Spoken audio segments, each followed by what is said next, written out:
Dinas Kesehatan Banjarmasin kembali menggelar vaksinasi Sinovac COVID-19 bagi guru dan tenaga pendidik di Banjarmasin. Pemberian vaksinasi pada sekitar 110 orang guru ini dilakukan di SMP Negeri 1 Banjarmasin beisukan Rabu 13 April 2021.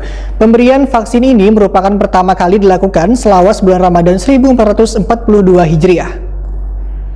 Ibu sekalian, Dinas Kesehatan Banjarmasin kembali menggelar vaksinasi Sinovac COVID-19 bagi guru dan tenaga pendidik di Banjarmasin. Pemberian vaksinasi pada sekitar 110 orang guru ini dilakukan di SMP Negeri 1 Banjarmasin, Jalan Komplek Mula Warman, Banjarmasin Tengah, besukan Rabu 13 April 2021. Kepala Dinas Kesehatan Banjarmasin Dr. Mahli Riyadi SHMH Wahitakuni Prima TV memandangkan pemberian vaksin ini merupakan pertama kali dilakukan selawas bulan Ramadan 1442 Hijriah. Dari target 170 orang, baru ada sekitar 100 orang mulai dari guru dan tenaga pendidik yang mengikuti vaksinasi. Menurut Mahli Riyadi, selain lansia dan pelayanan publik, guru dan tenaga pendidik di Banjarmasin juga menjadi prioritas utama pemberian vaksin lantaran nantinya mereka akan berbaur langsung dengan peserta didik di sekolah via sistem belajar tatap muka. Pemerintah Kota ujar Mahli Riyadi berharap seluruh warga di Banjarmasin bisa turut bervaksin dengan tepat, terlebih guru yang nantinya akan mulai melakukan pembelajaran tatap muka agar aman wayah berhadapan dengan peserta didik di sekolah.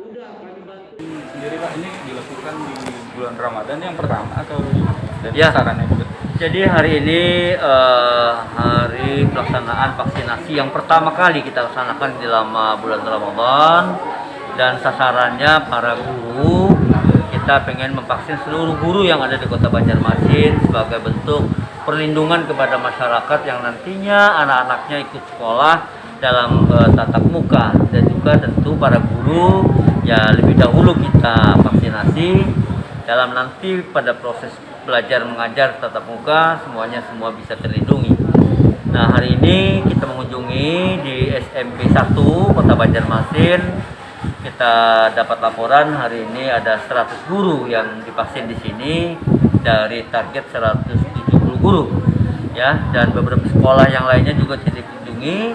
Dan hari ini sebenarnya ada 6 lokus yang kita tentukan pelaksanaan vaksinasi di bulan Ramadan, dan semuanya sasarannya adalah guru.